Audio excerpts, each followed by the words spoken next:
So people have been asking me a lot through these, challenges, whether or not I make cakes and make like designed cakes and whatnot. Technically speaking, I haven't actually shown you anything in like cake form with all of this.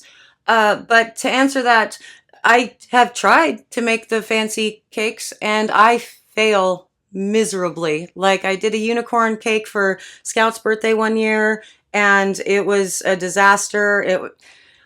So I'm not good at it, is the answer to that. But I thought that it might be a good time to do an actual cake in soap form from the Nailed It series today. So that's what we're doing. And I will tell you more about the cake and why I decided to do it in just a minute. But before I do, hello, I am Mrs. Soap and Clay. Let's make stuff.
How's it going, sudsers? Welcome back to the channel. You are at Soap and Clay, where we make all the soapy things, and you are here for day 310 of 365 days of soap, and today is another Nailed It challenge, day, thing, yes, and we are doing a cake in soap form. Now, if this is the first time you're catching on the Nailed It series, here's what we do with all of this. We take a design that the bakers literally had to replicate on the show Nailed It from one of the episodes, and I recreate it in soap form. And so there's a lot of combinations going on as far as cold process soap, like fresh soap, liquid soap poured, soap dough, melt and pour soap. I mean, lots and lots of different things for sure. And the process is a little bit different for everything. And so what we are doing today is a Barbie cake and a doll cake. And the reason is because I always wanted one of those guys and I never got one growing up. And so I'm going to recreate it. So let's get to the video and see if I manage to make a Barbie cake. Okay, we are making a Barbie cake today. And I didn't show you the part of the pouring of it, but what I did was I took a solo cup and I taped up the bottom and put a hole in it so Barbie could go inside. But I didn't pour enough soap batter, so that's unfortunate. She's all very, very naked right now, so we're gonna take care of that right away so she's not indecent.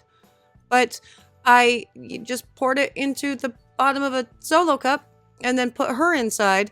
But also one of the problems, aside from not pouring enough soap batter, was Barbie was actually too tall for the actual cup. And they're made different these days. Barbie's made different. It used to be you could just pull off her legs, no problem. And now there's all these, it's impossible. And so what I had to do was I literally cut her off at the knees. And that's how I put her in. And that was weird. And also, I know that Barbie's skin is far too pasty to be doing this actual, challenge the right way. But here's the thing. I went to the Soap and Clay Kidlets and said, I need a Barbie that you guys don't like anymore. And I want you just to give me a Barbie that you're not going to miss because I'm going to put her in soap. And she's never coming out again. Never, ever. And so that's what they brought me. And all of their, beautiful, darker skinned Barbies and all of the things, those are their favorites. They're not They're not giving those up. But this one has seen better days, and she's got stuff on her face, and she's just very, very basic. And so they gave me that one. And so that's the one that I'm working with for sure. And what I did was I made a little batch of soap here and then poured out the amount that I thought I would need because we are going to do piping. And then I took the stick blender to it for a little bit and then also let it set up for a little bit more. But you know me, I am wildly impatient waiting for soap batter to thicken. And so this right here is ultimately still not going to be firm enough to get the cool design that soap, that piping tip suggests. And so that's unfortunate. But it needs to be a pretty voluminous skirt anyway, right? And so I thought I would just put this down as the base and then let everything firm up a little bit more and then come back once it's firm and, you know, once the soap batter in the actual piping bag is thicker, and put on the really decorative, you know, flower thingies to make it look like a whole bunch of tulle and all the pretties. So that's kind of what we're working with right now. And onto the finished part of this, and I swear it felt like 17 years that it took to finally get this stuff thick enough to, well, you know, get the pattern from the soap tip. But, you know, hey, once it works, isn't that pretty? Also learned some fun things about these particular soap tips. They work the best if you remove the soap that's left on the tip after each little squeeze to actually give you the nice, you know, pattern. I don't know. I would be a terrible cake baker, decorator. But it's fun because we're getting to work with something other than soap dough for this one. So that's cool. There's essentially 3 different processes going on here. We've got the regular first cold process pour. We made the soap dough. And now we're doing, you know, piped soaps. And so that's wild. 3 different types in one little thing. And for this particular one, I gave myself 30 minutes to do. And I have not seen this episode. Well, I'm sure I've seen it. I just don't remember it. And I certainly don't remember how long the contestants were given on Nailed It to make this, you know, cake, but probably longer than 30 minutes. And honestly, I did not need any longer than 30 minutes because this in and of itself ended up being a pretty easy one to do. The hardest part, well, I guess technically speaking, it took longer than 30 minutes because I waited, because it took forever for the soap dough to get, or the soap here to get thick enough to pipe. But, you know, taking the waiting time out, which I guess you're not allowed to do, whatever. Anyway, this particular design ended up being fairly easy because aside from the piping of the soaps to make the cool tulle, you know, underskirt or whatever, the rest of it's just soap dough that just goes around in, you know, a skirt fashion. And then, you know, I put pretty micas on the sides and everything too to make it shimmer. But yeah, another camera angle for you. And I'm all up in it for this one. And you get to see my really, really dirty hoodie. Well, it's not dirty. It's stained. It's worn out. It's literally 20 years old. And it's my painting shirt because I'm doing painting. Also, you know, so I have my painting shirt on because that's what I wear to paint things.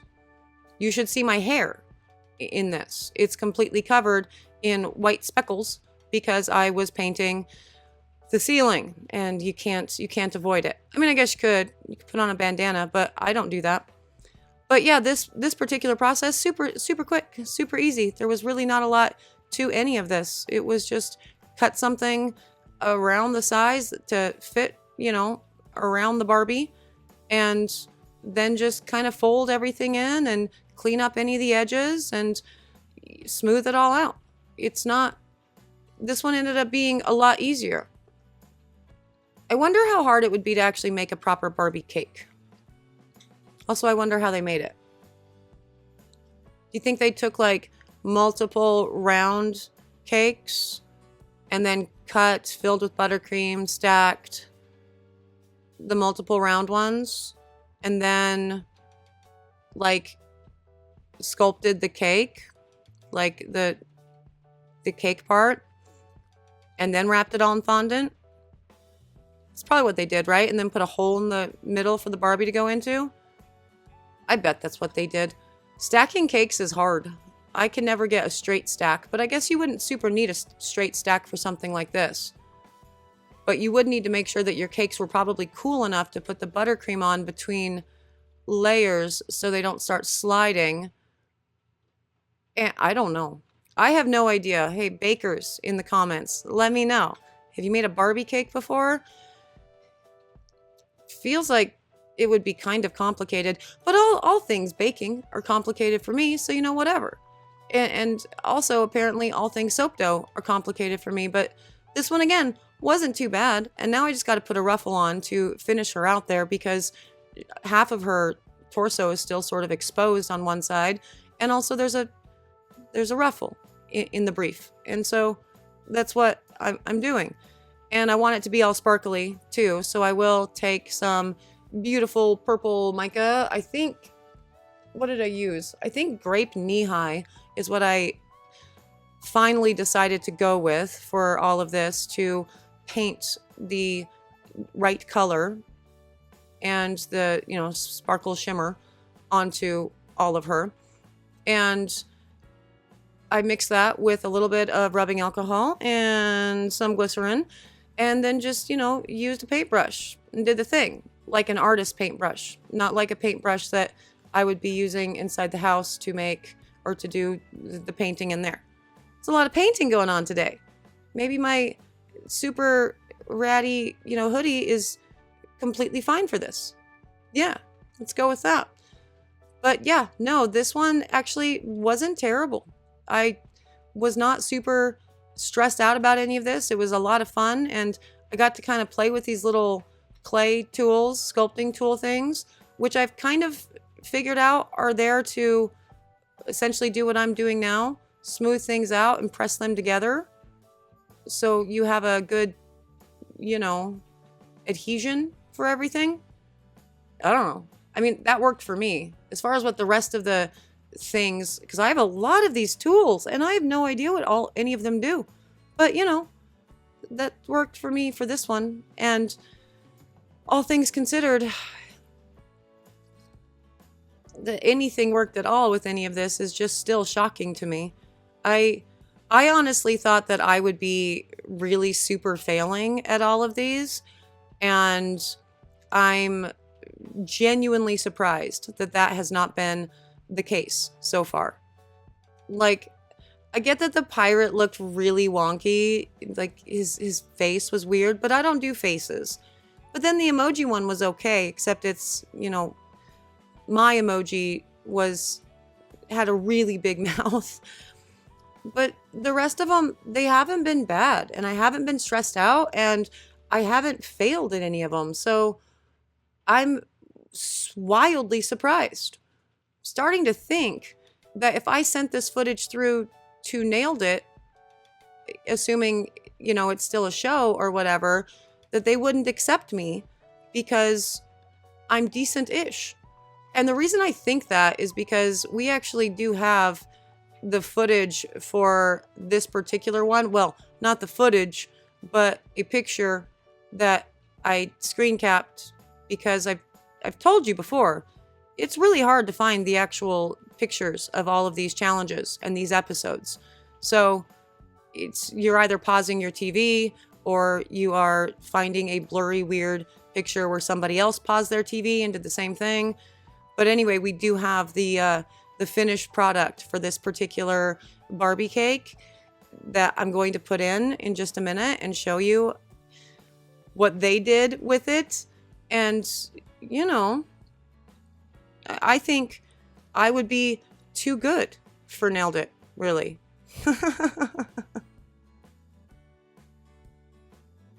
Okay, and the finished product, here she is, all, shiny, and the mica has dried down so I can actually handle her. And it's pretty.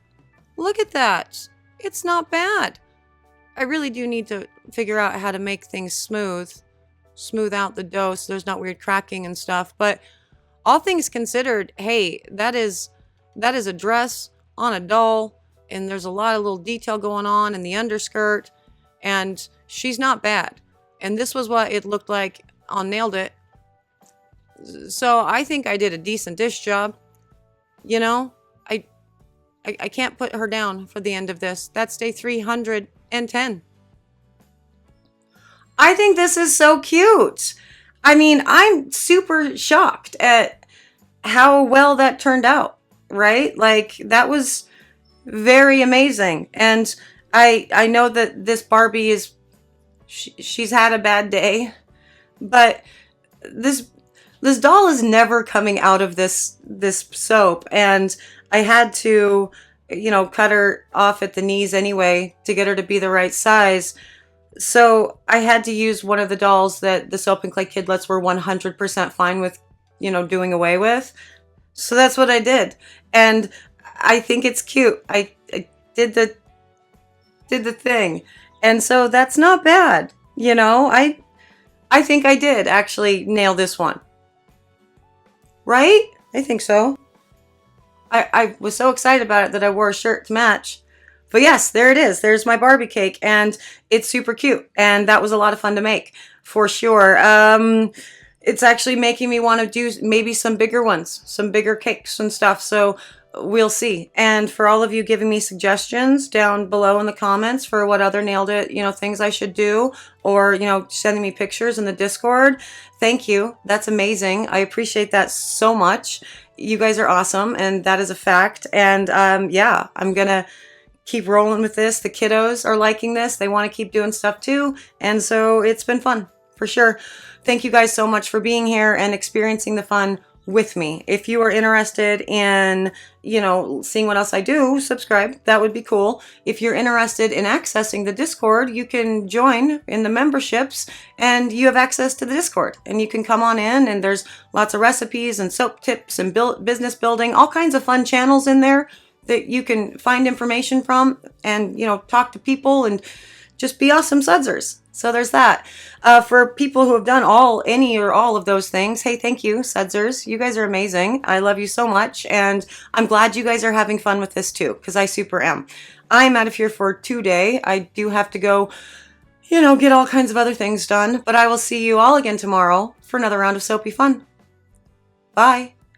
I just waved with a doll.